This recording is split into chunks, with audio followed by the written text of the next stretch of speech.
혹시 안강최라는 단어를 아시나요? 강최. 네. 이 우리나라에서 고집이 세기로 유명한 분들의 성씨죠. 안씨, 강씨, 최씨. 혹시 여기 네, 계신지 모르겠어요. 안씨는 이런 분이 계셨다고 합니다. 세조시대 순흥 안씨 가문이 충절을 지키다가 그 가문 자체가 다 화를 당했다 해서 안씨 고집이 그렇게 세다. 그리고 강씨는 고려말 충신 강회중이라는 분이 계셨는데, 이제 조선으로 넘어가고 조선의 태조가 이제 벼슬을 권하였는데 그것을 거절하고 고려에 대한 의리를 지켰다고 합니다. 그래서 강씨 고집, 그리고 최씨 고집. 고집이 대단하다고 소문난 고려말 충신 최영 장군으로부터 유래가 되었다고 합니다. 그래서 이런 말도 있다고 합니다. 최 씨가 앉은 자리에는 뭐도 안 난다, 풀도 안 난다. 예, 워낙 고집이 세서. 그리고 또 이런 말도 있다고 합니다. 산 김씨 세 명이 죽은 최 씨 한 명을 못 이기고, 최 씨 셋이 모여도 강 씨 한 명을 못 당하고, 강 씨 셋이 모여도 안 씨 앉은 자리를 못 넘본다. 예. 설교 준비하면서 이걸 보면서 혼자 사무실에서 막 웃었는데, 예, 그만큼 고집이 세다는 거죠. 고집이라는 그 단어의 사전에 정의를 봤더니요, 자기의 의견을 바꾸거나 고치지 않고 굳게 버티는 것, 그것이 고집입니다. 그래서 제가 오늘 새벽 설교의 제목을 하나님의 고집이라는 제목으로 붙였습니다. 우리는 본문을 통해서 끊임없이 무엇을 보죠? 이스라엘의 고집을 봅니다. 이스라엘의 고집. 오늘 본문도요, 15절과 17절에 성경에 그렇게 적어놨어요. 고집이라는 단어를 두 번을 사용합니다. 어떤 고집이죠? 예레미야를 보내고 선지자들을 끊임없이 보내지만 어떻게 해요? 돌이키지 않습니다. 끊임없이 고집을 부립니다. 끊임없이 눈에 보이는 대로 선택하고 내 마음에 원하는 대로 선택하고 내가 살아왔던 경험과 환경대로 선택하는 고집을 이스라엘이 부립니다. 그러다 어떻게 돼요? 바벨론이 침략합니다. 북이스라엘은 진작에 망했고 이제 남유다도 망합니다. 그렇게 바벨론을 보내서 바벨론의 포로로 잡혀가게 해도 어떻게 해요? 그래도 또 고집을 부립니다. 남은 사람들이 고집을 부리는 거죠. 우리는 어제 말씀을 통해서 그들이 예레미야 선지자를 불러서 기도 요청하는 내용을 살펴보았습니다. 우리가 마땅히 갈 길과 할 일을 알려주소서라고 기도했습니다. 우리의 기도에 너무나도 좋은 모범이었죠. 우리가 길을 정해놓지 않고 우리가 할 일을 정해놓지 않고 하나님께 길을 알려달라는 기도, 하나님께 할 일을 알려달라는 그 기도 너무나도 귀한 기도의 모범이었습니다.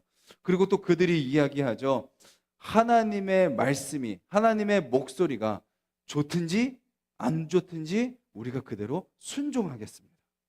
너무나도 귀한 기도의 모습이었습니다. 그런데 오늘 본문에 그들의 그 입술의 고백이 마음과 다르다라는 것을 오늘 본문은 확인시켜 줍니다.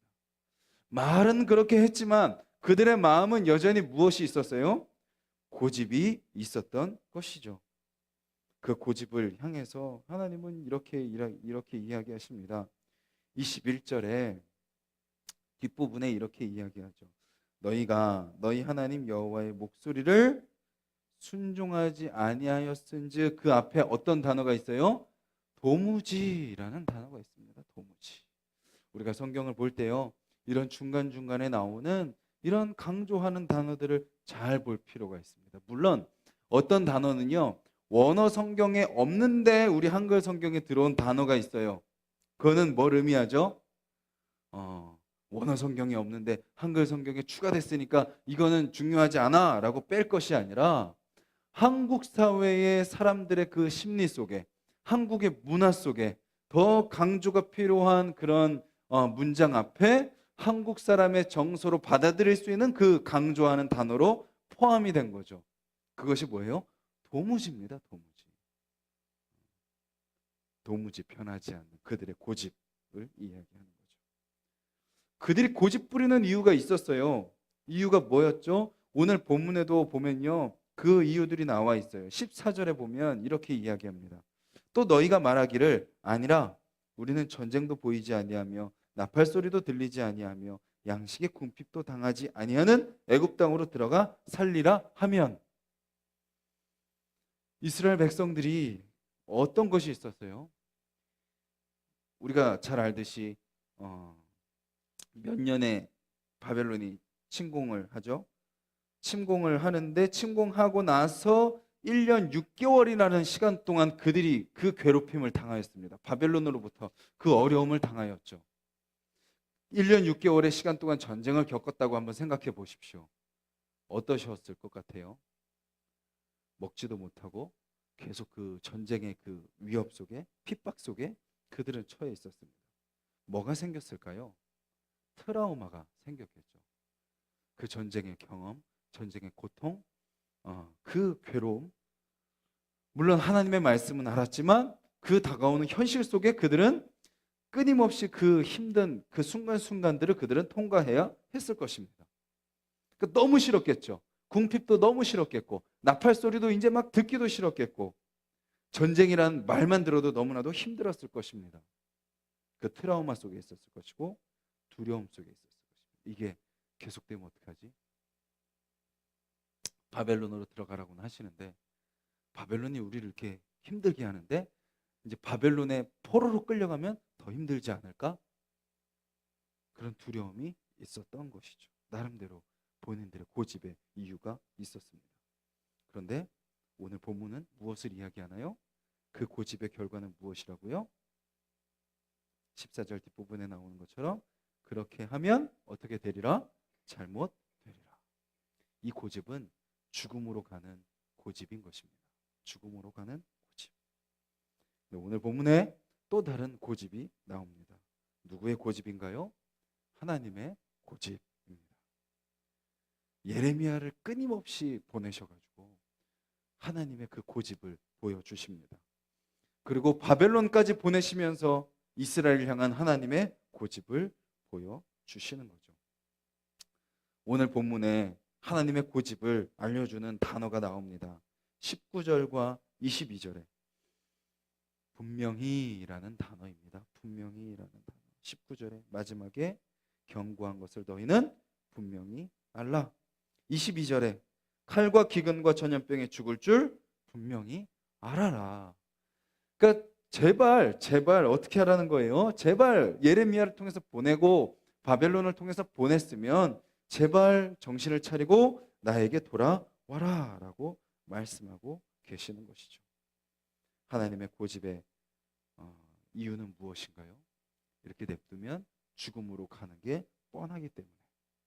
그래서 하나님의 고집은 무엇을 위한 고집이신가요? 살리기 위한 고집입니다. 생명을 위한 고집입니다. 포기할 수 없기에 하나님이 이스라엘 백성을 향해 그 고집을 변치 않으시는 거죠. 제가 이제 하나님께 고집이라는 단어를 쓰면 좀 부정적인 의미로 받아들일 수도 있겠지만 그 고집의 고상한 단어는 무엇인가요? 신실하심이죠. 끊을 수 없는 사랑. 맛집도 자신이 정한 그 원칙과 그 맛을 지키기로 고집한 사람들은 그 식당 간판에 정고집, 최고집 이런 단어를 붙여서 식당 이름을 씁니다. 우리를 향해서 하나님이 신실하시는 거죠. 우리를 향한 그 사랑의 원칙을 세우시고 변함이 없으십니다. 우리는 끊임없이 또 넘어지고 우리의 마음의 고집을 부리면서 내 뜻대로 살아가고 하고 내 방법대로 살아가려고 하지만 그렇게 우리는 변하지 않고 끊임없이 나의 고집대로 살려고 하지만 우리의 고집보다 누구의 고집이 더 세세요? 하나님의 고집이 더 세십니다. 우리를 향한 하나님의 사랑이 더 신실하시고 더 끊을 수 없다라는 것입니다. 오늘 본문의 내용을, 설교의 내용을 정리하겠습니다. 누구의 고집이 계속되나요? 이스라엘의 고집이 계속됩니다. 그럴 만한 경험이 있었고 그럴 만한 현실이 그들 앞에 놓여 있었습니다. 그래서 그들은 고집 부리며 불순종했죠. 그 고집의 결말은 무엇이죠? 죽음입니다. 그 고집을 위한 또 누구의 고집이 등장하죠? 하나님의 고집이 표현됩니다. 하나님의 고집은 무엇으로 나타나나요? 약속으로 나타납니다. 그리고 그 약속을 믿음으로 하나님은 우리에게 살아가라고 하십니다. 그리고 그 약속을 믿는 자들에게 원하시는 것이 무엇이죠? 순종입니다. 현실과 너희들의 경험을 의지하지 말고 너희들이 생각하는 그 판단을 의지하지 말고 약속을 믿고 순종해라. 그 고집의 결과는 무엇이죠? 그 고집의 결과는 무엇이죠? 생명입니다. 풍성함입니다. 하나님의 복을 누리는 거죠. 혹시 우리의 삶 가운데 여전히 고집 부리고 있는 것이 무엇인가요? 눈에 보이는 현실, 내가 지금까지 살아온 그 삶의 경험이 혹시 나의 고집이 되어 있지 않습니까? 그리고 앞으로 미래를 내 스스로 판단하고 내 스스로 내 기준으로 그것을 바라보며 또 그 안에서 여전히 하나님의 약속을 믿지 못하고 순종하지 못하고 내가 정해놓은 그 고집대로 살아가려고 계획하고 있지는 않습니까? 물론 현실이 두렵습니다. 또 지금까지 살아온 우리의 삶의 모습이 치열합니다. 하지만 하나님은 우리에게 무엇을 요구하세요? 믿음으로, 약속을 믿는 믿음으로 담대하게 믿음의 발걸음을 내딛어 봐라. 너희들을 그렇게 힘들게 했던 바벨론의 포로로 잡혀가는 것이 너무나도 괴로울 것이 뻔하고 너무나도 힘들 것이 뻔하지만 그 뻔한 그 현실을 가지고 너의 삶을 판단하지 말아라. 거기에 가야 나의 복을 누릴 수 있고 거기에 가야 너희가 살 수 있다. 그러니 그 약속 믿고 굳게 서라 라는 그 약속의 말씀 붙들 때 우리의 고집을 부려서 죽음으로 가는 삶에서 그 약속 믿고 순종하여 생명으로 사는 삶, 하나님의 능력이 경험되는 삶을 살게 된다라는 것입니다. 오늘 하루 또 주님은 우리에게 약속하십니다. 우리 각자에게 약속하신 그 약속의 말씀을 하나님은 다시 고집스러우시게 그 약속을 이루어 가실 것입니다. 그 주님 앞에 우리의 고집을 빨리 꺾는 우리의 삶이 되기를 간절히 소망합니다. 그 주님 앞에 우리의 생각을 내려놓고 약속 바라보고 약속 믿는 믿음 달라고 기도하시고 또 그 믿음으로 담대하게 모험으로 또 도전하는 그러한 삶을 달라고 기도하셔서 오늘 하루 또 살아계신 하나님의 크심과 아름다움과 그 능력과 그 풍성하심이 여러분들의 삶 가운데 경험되기를 간절히 소망합니다.